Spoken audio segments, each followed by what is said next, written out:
Hello, నేను doctor Chowdary Bodepudi, nephrologist, Vignesh fertility and children's hospital, Vijayawada. ఇవాళ మనం కామన్గా మాట్లాడుకునేది టాపిక్ బెడ్ వెట్టింగ్ లేకపోతే పక్క తడపటం అంటాం.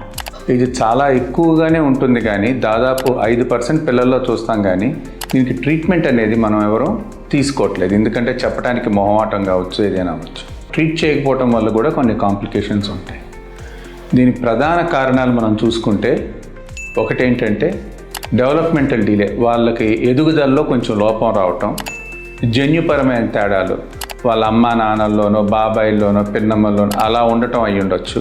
అది. మూడోది హార్మోన్స్ తేడాలు. 4 వెన్నుపూసలో ఉండే తేడాలు, లేకపోతే యూరిన్ బ్లాడర్లో ఉండే తేడాలు. ఇవన్నీ ఉంటాయి. ఇది అసలు డెఫినేషన్ ఎప్పుడు వస్తుంది అంటే, వాళ్ళు రొటీన్గా యూరిన్ హోల్డ్ చేసుకోవటం అవ్వాల్సిన ఏజ్లో వాళ్ళు హోల్డ్ చేసుకోలేకపోతే మనం దీన్ని బెడ్ వెట్టింగ్ కింద లెక్కేస్తాం.